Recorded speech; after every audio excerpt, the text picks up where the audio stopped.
Morning. Former members of some of Birmingham's most notorious gangs are helping to stage a music contest aimed at halting gun crime and inner-city violence.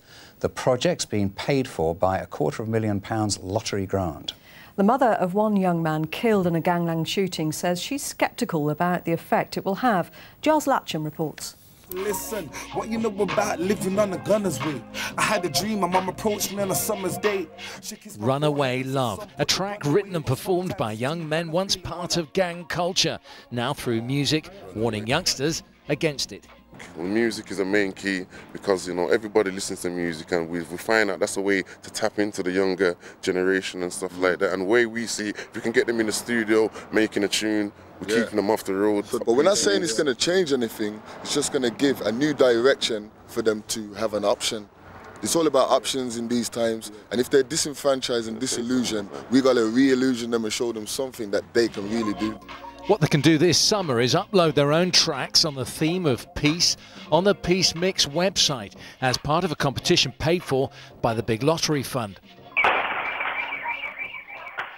The police say gun crime's decreasing in the West Midlands, but the fusillade of shots fired at officers from 4 weapons during a riot in Birmingham last summer shows it's not far below the surface. Some of those convicted last week were linked to 2 Birmingham gangs. But getting young people involved in the music industry, is that the right way to turn them back from gang culture? And there are those who doubt whether ex-gang members are the right people to do it. An attic in Nechel's, headquarters of another campaign run by a mother who knows the true cost of gun and gang crime. Her son Corey was shot dead outside a nightclub 11 years ago. The gunman was never caught. She says those who've lived by the gun must make restitution. Nobody who's lost a child life will ever be the same again. If they can go there and apologise to the people that they've hurt, then might be we can say, okay, you have learned.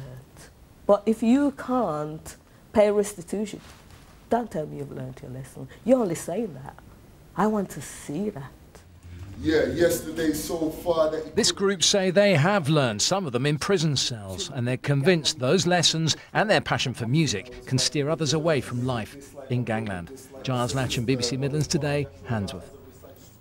Well, with us now is Derek Campbell, advisor to the Home Office on guns and gangs. Thanks for joining us this evening. So we've got former gang members, lottery cash, music. Is that the perfect cocktail to keep kids out of trouble? It can be, but potentially there are major areas for concern, particularly when you have public funds and the systems of accountability are not necessarily spelt out. And what about former gang members saying that they've, you know, seen the errors of their ways? Are you convinced?